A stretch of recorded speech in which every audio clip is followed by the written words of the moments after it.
Hi, I'm Yinka, and this is The Hurt Locker, a podcast where we open a door into men's mental health. Coming up, what is your trauma? And added to that, what is your trauma of growing up in the UK? I didn't realize how painful it was until I grew up, if that makes sense. How have you dealt with your traumas? Comedy. Why did I decide to create this character? And it was because... You're listening to The Hurt Locker, the podcast that opens a door on men's mental health. And for tonight's guest, not in usual attire, so we'll call him Benjamin Bello. Benjamin, welcome to The Hurt Locker. How are you? It's good to... I've heard so much about your podcast. I am so excited to be here. We're happy to have you here, seriously. We're happy to have you here. But let's get to matters pressing at this moment. Let's talk about Kemi. Okay, let me start by saying that I am a Nigerian, a British Nigerian, who identifies and is proud to identify as a Nigerian. Okay.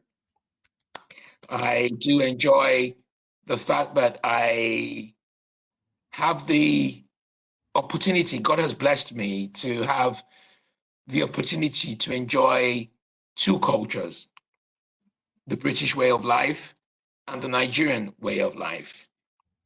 I'm fully aware of the comments Kemi has been making over a number of years, and most recently, the comments about not identifying as a Nigerian.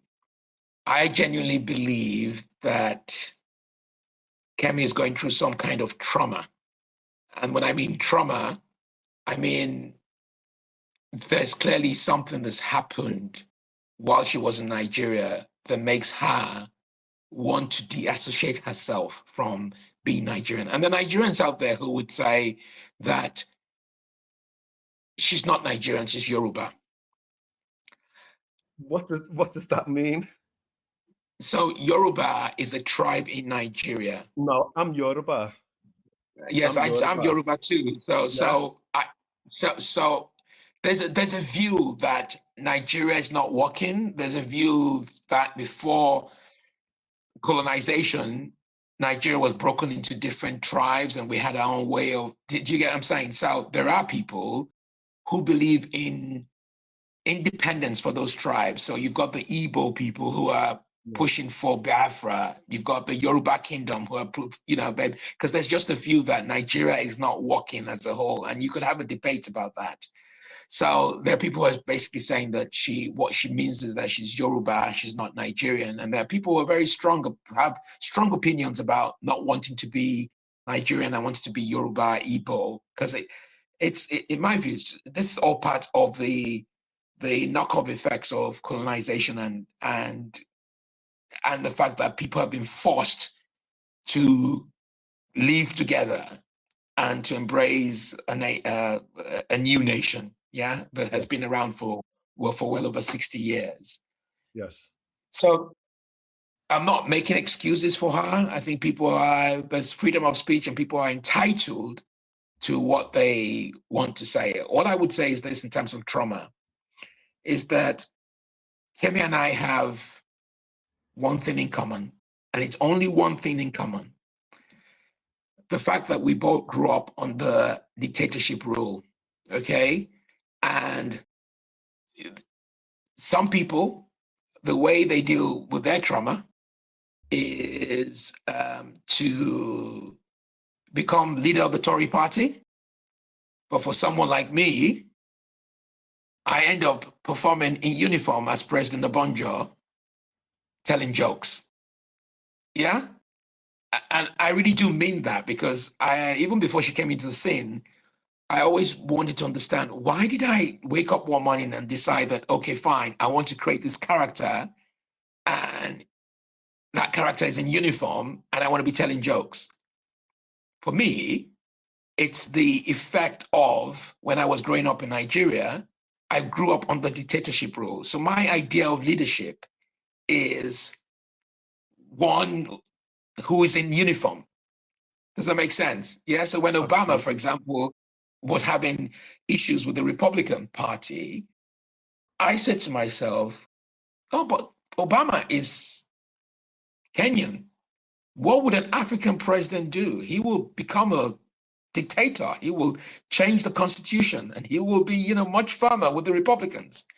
And that's why we now have Obama. We now have Trump, because in my view, America was in shock about electing this first black president, and now they want to reverse that by having the orange man. But not to digress.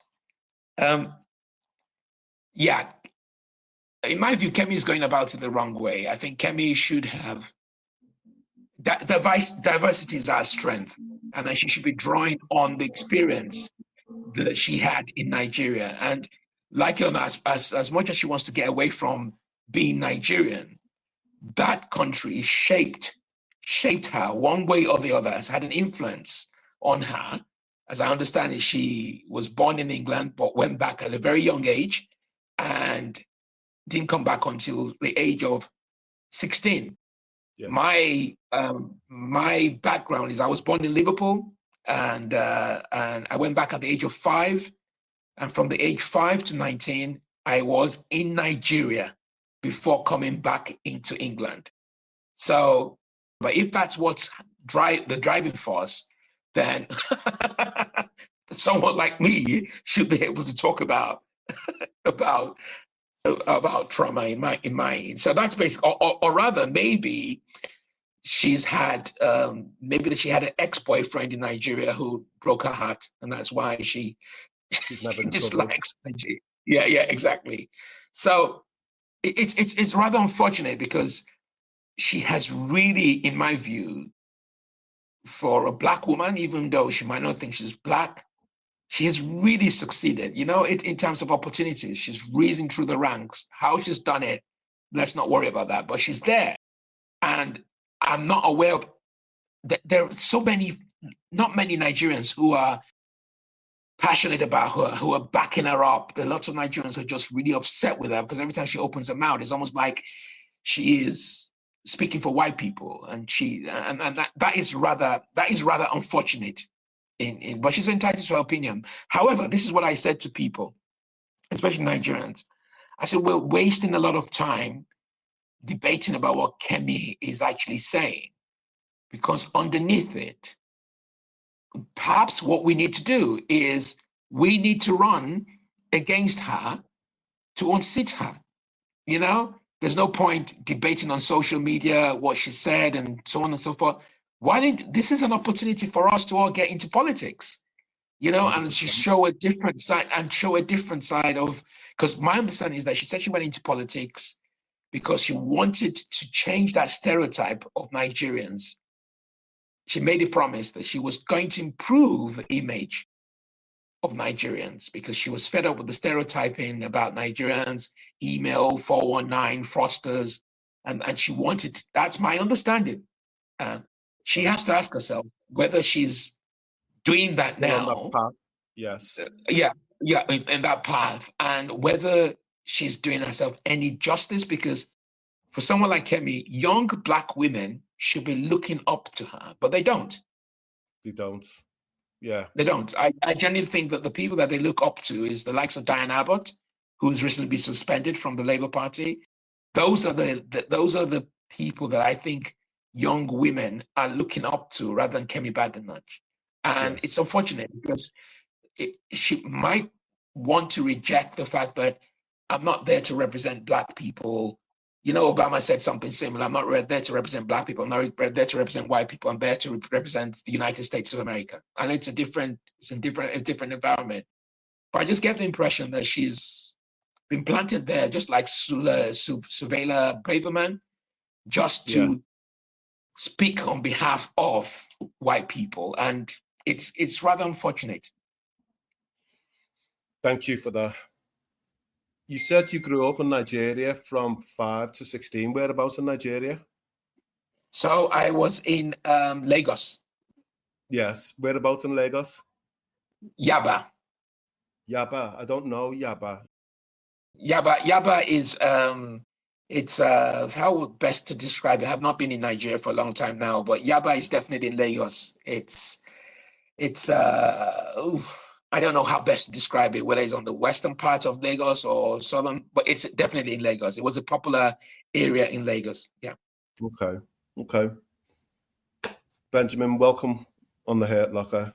There's so many things. Maybe let's just stay with Nigeria for this moment in time, if that's okay with you. Yeah. I too, born in Liverpool, I too was born in Liverpool, as you can tell from the accent. And I think my thoughts about Nigeria, I've got a number of thoughts about Nigeria. Back in 1979, as a country, 1 naira was equivalent to £1, 25 pence sterling. Now, £1 is equivalent to 1,300 naira. Mm-hmm. The country itself, with all its resources, its crude oil, probably got the 6th, 7th largest supply of crude oil anywhere in the world. People could argue that it's a failed state, it's a failed country. What are your thoughts on that? So this is what I would say to you, and I want to go back to the Kemi issue, because as much as we do not like what she says about Nigeria, there is an element of truth in what she says about leadership and in terms of how corrupt the nation is. And that's why I disagree with some of our Nigerian people, because if Nigeria was great, what are we doing here? What are we actually doing here? That basically is key. We know the former president of Nigeria, Muhammadu Buhari, yes, and several other Nigerian politicians, they don't fix the health system, but they come here to get treated. Yeah? I'd like to see one day, I'm sure it's not going to be in my lifetime, where a prime minister from Great Britain comes to use the medical facilities in Nigeria. Yeah? So Nigeria is a missed opportunity in terms of leadership, in terms of catering for its people. It's one of many reasons why I left Nigeria, because I was just so disillusioned about where we were going as a country. And if you have a conscience, and I mean a conscience, because what most Nigerians do, especially in Nigeria, is they really hero worship people who have money. I know. And we've got to put these people to account. We've got to get politicians accountable, So, but at the same time, there is hope. And when I say there is hope, I want to use the Afrobeats as an example. I'm sure you probably listen to Afrobeats, okay? And if our leaders were clever enough, because when I was growing up in Nigeria, my father wouldn't even let me listen to Fela. Fela, yes. Yeah. Yes. Yeah. He wouldn't let me listen to Fela, because he just thought that he was a rebel. Yeah. Yeah. He wouldn't even let me, we didn't speak Yoruba in our home. We were almost treated like middle class, because he spent some time in Liverpool, almost like middle class children. Yeah. And for me, that was really a missed opportunity. But the point I'm trying to make is this: everywhere I go to, even if I'm in an English village, digging somewhere in an English village, someone is playing Afrobeat music. Yeah? So there are lessons to be learned, that if we can get Afrobeats into the mainstream circuit, where it's so popular and people are making money, but it's just so popular, why can't our politicians do the same in terms of governance? Agreed. Yeah. Agreed. Yeah. Because when we talk about the Western world, look at the state of America as an example. the last election, not the last election, the one before, Trump was kicking a fuss about whether that election was legit. There are so many African countries now where transition has been smooth. Absolutely. Yeah. Absolutely. Ghana, Nigeria. Yeah, we have our challenges. So there is a real opportunity for us to demonstrate good leadership, good governance, and show the West how to do it. Absolutely. However, go on. There is. I mean, the risk because I follow Nigerian news, apart from just trying to get in touch with what's happening, but also in terms of comedy. The next election, as I understand it, is not happening until 2 or 3 years from. They're already talking about who should run to become president. There are politicians are moving from one party to the other, getting ready. And I'm saying to myself, and it's impressive because that's their vision. Their vision is, we want to know who the next president is going to be. So we're planning ahead. Why can't you do the same in terms of catering for your people, in terms of hospitals, the basic things that we take for granted where we're here? So that's why I believe there's hope. I just genuinely believe that the people who are in power are not necessarily the people who should be representing the citizens of Nigeria. I think there's something to be said in that. There is hope there, particularly because I stand corrected, but I think 3/4 of the population is under the age of 30. Mm-hmm. So that brings with it new ideas, innovative ideas, a fresh way of thinking. And I do know that there isn't a Nigerian diaspora that goes back on a regular basis, that works in Britain, works across Europe, and flies back and puts back into the country. It's not perfect, but I think lessons could be learned of another country like South Africa. It's not even South Africa. People keep talking about Dubai. We just need to get up. Look, there is a view that there are just too many people in Nigeria, currently 200 million. That is a large amount of people. Well, it's a quarter of the African continent, isn't it? Yeah. And then we need genuinely, if you remember you had the old USSR, and they split up into several states. Let's not get precious and sensitive about the fact that Nigeria was created 60 years ago and it might not be working. We have the resources are not evenly distributed. Look at the Igbo people, for example. We can't ignore that. So if at the end of the day, and this is not going to be very popular, if at the end of the day, there is recognition that it's not working, don't force people, let people break up into several states or whatever you want, several countries, whatever it is. Just do what you need to do to meet the aspirations, because Nigeria is a time bomb waiting to explode. There's no two ways about it.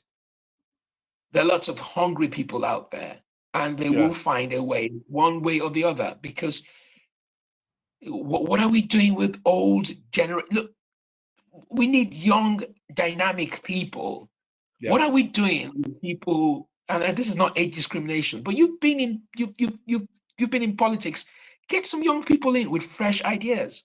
And that's why I was using Afrobeats as an example. But if someone had said to me, when I was listening to the likes of Michael Jackson and the likes of Shalama and all these African-American music, that I will stop listening to that kind of music, that I appreciate Burna Boy, I say, hell no. The Burna Boy will be, I'm in Peckham and I'm listening to Burna Boy. I'm somewhere in a village in Milton Keynes and a white man is playing Burna Boy. Do you get what I'm saying? So those are the glimmers of hope. But it's almost, I'm going to be very brutal, it's almost like these existing leaders have forgotten what it was like to be under military rule. That's why a lot of young people believe that democracy does not work in Nigeria and that the only way forward is military rule. And that's why you have all those and that's why you have all those West African states like Burkina Faso, Niger, they have become popular. They have become popular. So I don't believe that it is Nigeria is a lost cause, but I genuinely believe that there needs to be some serious discussion, and the young people need to stop hero worshiping people because of money. Okay. It is ridiculous that before an election, people are giving you bags of rice to vote. Yes. Yes. Do you understand what I'm saying? That you've lost your vote. And people don't know how to hold people to account. I mean, there's been I don't know if you've been following social media. There have been 2 incidents recently, and I was just laughing my head off. There was one Nigerian musician who stopped a plane from leaving the airport. And there's another person who, it's a long story. He had an altercation. And he had an altercation and literally wanted to stop the plane from leaving, and the woman just got the plane moving. It's a long story. Then there's another incident as well, where a woman was dragged out of the out of the plane, and it was just, and I'm just saying, why is there no rule and order? Why are we so almost really barbaric as a country? As almost like this country shouldn't even exist. It's alien that we don't know the basic things of how to behave towards a fellow human being. You understand what I'm saying? Yeah. And the rules and I think for us, for you and I and all those Nigerians in diaspora, we know what is right. We have been exposed, and I'm not saying this country is perfect. England is not perfect. They don't want us here. That's another story. But in my view, they're just. The other day, I asked someone. I said, "Okay, you've been living in England for 30 years. If they call you to come into government, will you steal money or not steal money?" And he responded. I said, "I go chopper." And that's where the issue is. Nigeria is not the problem. Nigerians are the problem. Agreed. Yeah. Okay. So let's talk about mental health. Yeah. From a Nigerian perspective, having lived there for your formative years, Yeah. would you say that as Nigerians, mental health is recognized? I believe it's now being recognized, but never used to be recognized. I mean, there were things that were happening when I was young to uncles and aunties. I had no idea what it was, and the response then from other people was, I don't know if you know this saying, "Oh, it's village people," almost like they have been bewitched, that kind of thing. Yes. But I think we should try and make sure that we don't make the same comparisons with the UK. And the reason I say this is because it's only of recent as well that the UK has caught up with mental health issues. 100%. Yeah, and I don't mean black and white. It's got a long way to go. It's got a long way to go, but it's getting better. So yes, in terms of Nigeria, I was quite pleased actually. I saw some articles about mental health awareness in Nigeria. So it's really nice to see that they're moving in the right direction. I mean, simple things. I mean, if you can't have 3 square meals a day, if you can't get to work at a reasonable time, and it's taking you hours to travel from one part of Nigeria to the other to get into work, that will affect your mental health. If you're worrying about where you're going to have your next meal, that will affect your mental health. If you have to bribe to get to where you need to get to, that will affect your mental health. The fact that you might not even have any money will affect your mental health. Yes. However, when I was growing up in Nigeria, did I know that? No. But I work in an environment, especially in terms of performing comedy, I see what mental health is all about. Do you understand what I'm saying? So it's that environment giving you that exposure. But once again, in terms of Nigeria, I see that as an opportunity. I see, and I'm sure there are mental health experts who are professionals in Nigeria, in England here, who have been able to tap and go to Nigeria and just have seminars and conferences and just try and start that mental health movement. I mean, there are people committing suicide in Nigeria because of the state of the condition of the country. Yeah. Of course. Yeah. Of course. I know it's in Nigeria, suicide is still classed as a misdemeanor. Yeah. In the sense that, you know, it's the legacy of colonial rule, etc. Most of the Commonwealth countries have adopted British laws, as it were, and then they haven't taken certain ones off. So when I looked into Nigeria, when I looked into its take on suicide, it's still a misdemeanor, whereas in Britain, it decriminalized in 1961. You know, so we've still got a way to go there. Yeah. So I don't disagree with you, and also don't forget, that's why it's really important that when we're comparing, the comparison is accurate. Because I remember during the Tony Blair's time, that's when the whole mental health issue thing came up, and there was funding, and then the Tories came, they reduced, you know, and at one point they just didn't want to recognize it. Do you understand what I'm saying? And all of a sudden, the pandemic came, and there are mental health issues out there as a result of the pandemic. You know, and then all of a sudden, exactly. So it's quite interesting. You prefix the pandemic because just before then was a Savage Javid's brother died by suicide. Yeah, you know, and I thought that would be an opportunity for us to a high-profile person in government, access to the leaders of power could make a change, or at least begin those conversations. Yeah, but the other point as well is this: at least in England, there's some funding, and you can access certain services to help you with this. Yeah. But what's really interesting is that having lived in England for so long, well over 25 years now, because of the way the environment is, there's a sense of isolation. Yeah, even family members, their family. When I say isolation compared to Nigeria, I genuinely think that Nigerians are much friendly, more family orientated, as it were. Yeah, more family orientated. Yeah.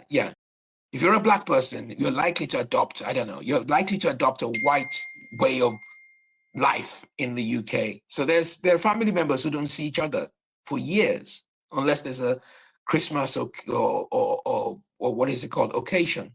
However, there are some families who will have monthly meetings. They rotate it, they move it around because they want to talk to they want to feel connected to their family and support one another along the way. So my point is that I don't think there should be any excuse for mental health issues in Nigeria, but I know that a lot of that is to do with the condition and the environment that they're living in. 100%. Can I ask, you spoke about trauma. Yeah. What is your trauma? And added to that, what is your trauma of growing up in the UK? So a couple of things. So my trauma is, and I don't mind sharing this publicly, my trauma is I come from a broken home. Yeah. So my parents split up when I was very, very young. And I know that affected me because I ended up in boarding school. And I remember this exact point where, and I've said it to the guys I went to school with, that there will be times when on Sunday, those who had their parents together would have their parents come and visit them on Sunday. I'll be out in the window waiting for my parents, but they had split up. So at times nobody shows up. How was that? That was I didn't realize how painful it was until I grew up. If that makes sense. Yeah. Yeah. So, but I knew for me, it made me feel different from other people. You felt in the sense that, I just felt, I'm just there. Well, where's my dad and mom? Nowhere to be seen. But eventually they came, but they never came together because they were, they will remember and then they'll come. Compared to some other families, they will come constantly and in a way, bring provision and all that stuff. Yeah. So I wouldn't say it was neglected. I just felt that love there wasn't the same as someone who came from a background where the parents were together. That's the first point. Okay. The trauma also is the fact that I spent 5 years in Liverpool, and then before I knew what's happening, notice I couldn't even influence whatever decision. I didn't even know what was going on. I just saw myself in Nigeria wearing a Beatles outfit in Nigeria from Liverpool. And then I saw all these black faces. Yeah? Imagine I was raised in a white environment, and all of a sudden I'm landed in Nigeria. Nobody said anything to me. You're going back home. I went back home with my parents in the mid-60s. And then I'm seeing all these uncles and aunties with tribal marks and different languages and things. Yeah. And they're telling me I am an Ajebota. And Ajebota is, oh, you're so refined as a black boy. You're English, because of the way you speak. Yeah. Once again, where do you fit in? Yeah. Because you feel different, because you sound different. You look different. Your mannerism is different. Yes. Yeah. So that's trauma number 2. Trauma number 3, which is what I think reflects on my comedy, is under dictatorship. The fear of switching on TV and the screen goes blank because there's been a coup. Yeah. I remember vividly when Murtala Muhammad was assassinated. I don't know how old I was. I just noticed that day that there was just darkness across the whole country. I switched on the TV. They made the announcement that he'd been assassinated. TV stations in the dark. And then throughout that period, from Murtala Muhammad up until Babangida Abacha. Yeah. Can you imagine? Yeah. And then I arrived here at the age of 19, another trauma. And that trauma was more about the fact that when I was in Nigeria, I had no idea I was Black. Nobody looked at me differently. I had no idea I was Black. And I arrived at the age of 19, first racist incident, I remember it very vividly. And then the Stephen Lawrences and the, look.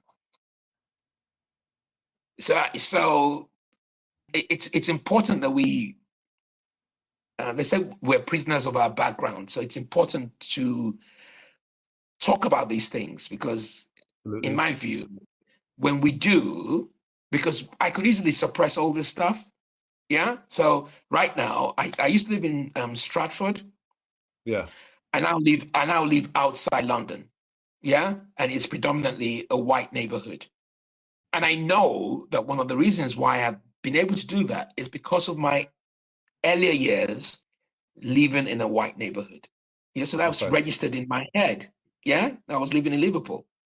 So not that there's anything wrong in living in Brixton or Camberwell or living in London, but I knew that that wasn't the environment that I wanted to be in.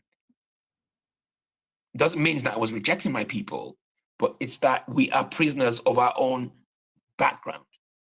Okay. Does that make sense? Yeah? We're just real prisoners of our own brand. So these things define us and it's registered in our respective heads. Does it feel safe where you live? Yeah, it does. It does. I would admit that, yeah, it does. It feels safe. And I'm not suggesting that London is not safe, but there are times when I go into London and I'm just, look, mate, even when I arrived where I was, I didn't realize that there will be Black people who don't want to talk to Black people. Mm. Yeah, because they're married to white people. Yeah, and there's nothing wrong in interracial relationships. It's just, I just thought, oh, wow, I'll be able to connect with because there are not many of us around. But actually, I was totally shocked. That, hey, don't come to my territory. I thought I was going to be the only Black person here. And trauma is also then meeting other Black people who didn't particularly have the same mindset, because so if you were living in London and you've lived in London all your life, you don't know what it's like to live outside London. Mm. Do you get what I'm saying? So, I do. so it's not that you question your identity, but it's more about how you draw from those experiences. Of course. In my view, that makes you a better person. How have you dealt with your traumas? Comedy. Comedies, okay. We've had loads of comedians on here, and it's so interesting. It's fascinating for me that you make people laugh, but inside, there's like a slow death going on. Yeah, I wouldn't say it's a slow death. I wouldn't say it's a slow death. I think it's a powerful gift for you to be able to perform comedy, go into a room full of strangers. No, not that part. I think what I'm trying to explain is that I think sometimes the internal crisis that's going on internally hasn't been purged, but comedy itself is a way to provide an alter ego of how you would like to be seen. Yeah, and that is exactly how I see that, because so I created this character about 15 years ago, President Obonjo, okay? And I sound very different when I am on set. I sound like a typical African, and this is not stereotyping, typical African leader, yeah? All this British accent is gone, absolutely gone. And when I was thinking about it over the years, I just thought, why didn't I just perform as myself and the way I sound? Why did I decide to create this character? And it was because I wanted to get back to my roots. Yeah, I wanted to get back to my belonging, but actually reminding myself that actually, yeah, I've had these experiences of living in both being British and being Nigerian, but actually I am a Nigerian. You know, there's no two ways about it. No matter whatever my experience are, I am a Nigerian, and I should have a Nigerian voice on stage. It's that simple. Is that my way of dealing with my trauma? Wow, I feel alive whenever I'm on stage. Okay. Yeah, I'm not saying I don't feel alive when I'm talking to you now or just when I'm off stage, but wow, just the whole idea that this is my opportunity to showcase, this is really who I am. This is where I've come from. This is my roots. And you need to hear the African voice. Yeah. I'm not, and there's nothing wrong, but I'm not a Black person who was raised in South London. Not that there's anything wrong with that. Yeah. I'm not a Black person who was raised in North London. I was raised in Nigeria. I was raised in Africa. And in that sense, because I just felt, I needed to just drop back a little bit. That sense of pride is important. Yeah. Because I think sometimes growing up in this country, you can lose that identity. You know? And it's not intentional. It's not intentional because it's more about assimilation to fit in. Yeah. I've even heard it here myself in Liverpool when people will talk about somebody and call him African Peter, even though he's lived in the city for a long time. I'll give you an example. I used to work somewhere where I believe in branding. I believe that whatever you wear speaks volumes. So one day I decided that I got fed up of wearing ties like this from Marks and Spencer and so I got some what you call kente. I'm sure you know kente, Ghana. Yeah. I wore one and I went to work on the Monday morning in a very conservative organization where you hardly had Black people. I mean, what do you think the response was? I was surprised by the number of people. It was such a large organization. I was surprised by the number of people, because we're not based in the same office, by the number of people who said, wow, have you seen what Ben is wearing?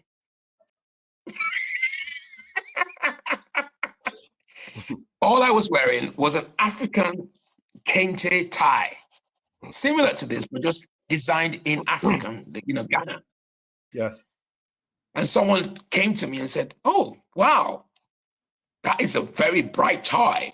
I said, yes, it is a very bright tie. Oh, where's it from? Oh, it's from Ghana. And someone said, oh, I thought you joined the Nation of Islam. I said, no, I haven't joined the Nation of Islam, mate. However, let me say this to you.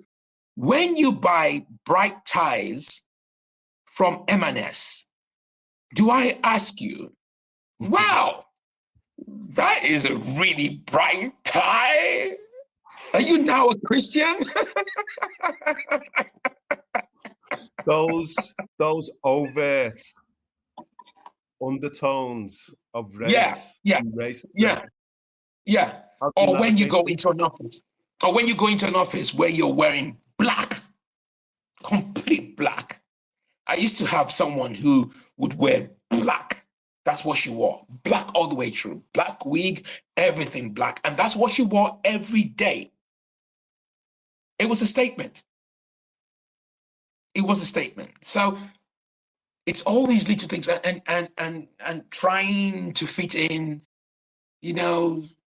or you come in, you don't want to have sandwich, you come in with your jollof rice. One day I had enough of just eating sandwich or whatever it is. So I brought the jollof rice, put it in a microwave oven, and I was just cautious of the fact that someone would say, what's that smell? But what's that smell? However, that was many, many years ago.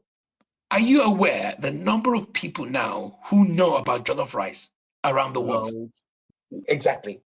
The number of people who know about jollof rice around the world is just fascinating. Fascinating. And that's, for me, that is hope, because it's not something you should be ashamed of. Previously, I'm sure it was. There's nothing wrong in you going into a corporate environment and having your amala with egusi soup and using your hands to eat it. Go on. Yeah, there's nothing wrong with that, because doing something else is almost like you want to fit in. Yeah. Yes. And when we talk about mental health, we have so many people who are not authentic in their environment. They can only be themselves when they're at home. They can't be themselves when they're in an office environment. And that is a mental health issue, as far as I'm concerned, because it's almost like I have this running joke that people have split personalities. Either they show their personality when they're with their wives and their children, but when they get into work, it's a different environment, from how they speak, how they sound, how they behave. And if you do that constantly, and you're not being yourself and your authentic self, it affects your mental health. Absolutely. It affects your mental health. So it's all these, would I have been able to talk about this 20 years ago? No. But the more I exposed myself, why not? So I wasn't aware. Okay. You know what I'm saying? Yeah. But now I'm fully aware, and that's the beauty of performing comedy. It just exposes you to all sorts of things and environments and everything that you take for granted. It's just, I'll go to a place, a village somewhere, and I arrive at that village, and I might be the only Black person who is at that village. And I recognize that I'm the only person in that village. But I'm there to perform, to make them laugh. This is my opportunity. I wonder what it was like for the likes of Sammy Davis Jr. All those, who were playing to white audiences, who wouldn't see Black people youngs. I remember I heard a story about the Rat Pack, as it were, Sammy Davis Jr., Sinatra, etc. And they were going to perform in this grand hotel, and the manager said Sammy Davis Jr. couldn't stay there, couldn't sleep there that night. So Frank Sinatra said, well, if he's not sleeping here tonight, we're not playing here. Yeah. You know, within our communities, the black and brown communities, we don't necessarily reach out for support. We've got this, particularly amongst men, we've got this stoic behavior that we've just got to carry on and not reach out for support. If people in your family were struggling with their mental health, what would you do for them? I'll be there. I'll be there. I think I'm more aware that people might be facing mental health issues. I will be there for them.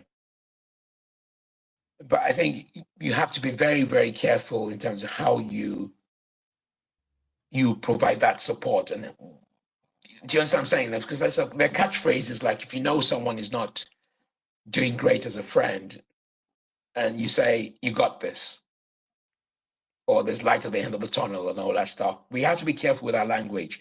We have to put people in a position where we have to put ourselves in a position where people can actually open up. Yes. And there's some questions that you can ask. But I genuinely think in order to provide that support, you either have had that experience of a mental health breakdown, or you are aware of you have an awareness of how to provide that support. What about yourself? Have you ever had to reach out for support? I think there was a period in my life where I was going through a lot. And this was when I was younger. I was just trying to figure out what I wanted to do with my life. Did I reach out? No, I didn't, because I came from an environment where, hello, yeah, you should be a man, and you must fight it. Yeah.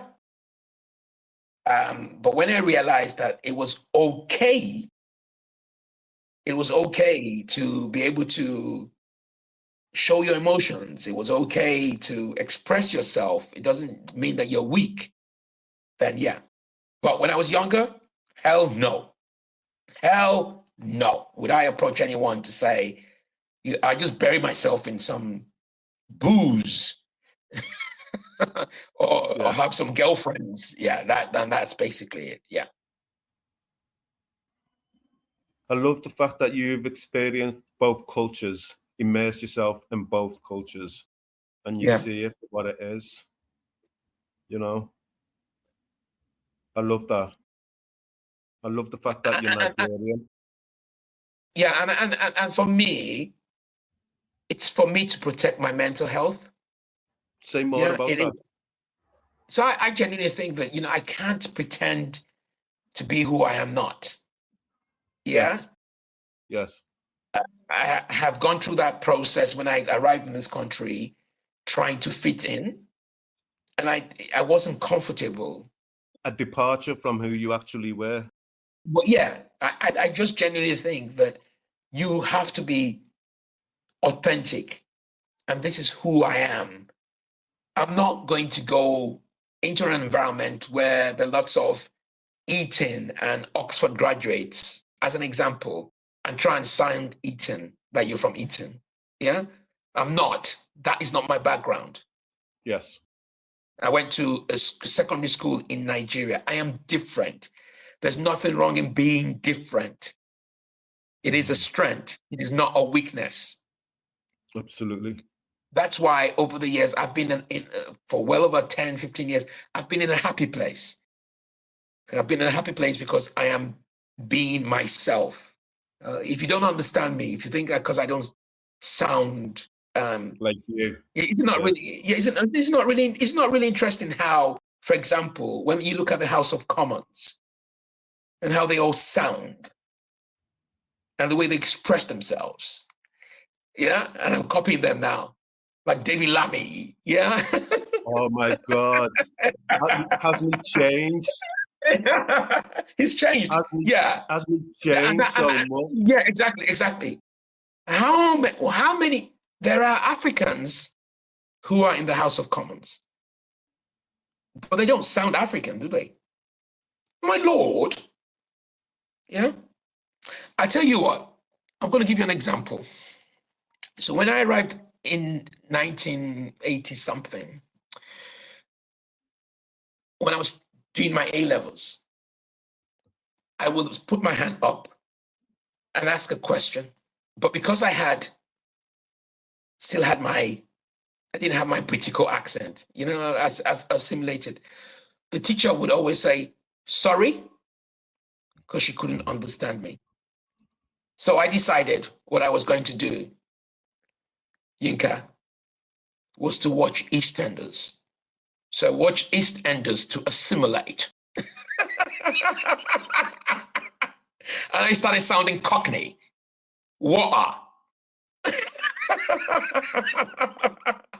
Then after that, I just thought, no, this is not me. So I did the EastEnders Cockney thing. That didn't work, And I remember my first job was in the city. The first interview for another job, I was told I wouldn't fit in. That's when I realized, it was to do with my accent. So I got another job in the city. I got a job in the city. And when I arrived in the city, you can never ever pretend in terms of who you are. It's impossible. So I went to do this presentation in front of a group of colleagues, and I got the job. And I was talking like them. Hey, business strategy, blah, blah, blah, blah. The Nigerian in me just came up with, oh.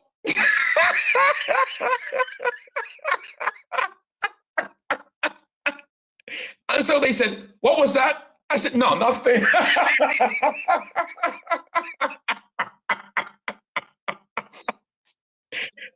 That is when I realized, Inka, you got to be yourself.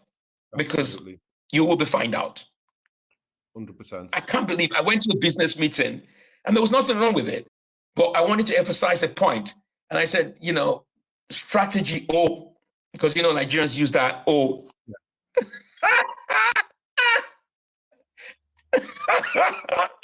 That was the day I realized, Yinka, that look, nah, I got to be myself.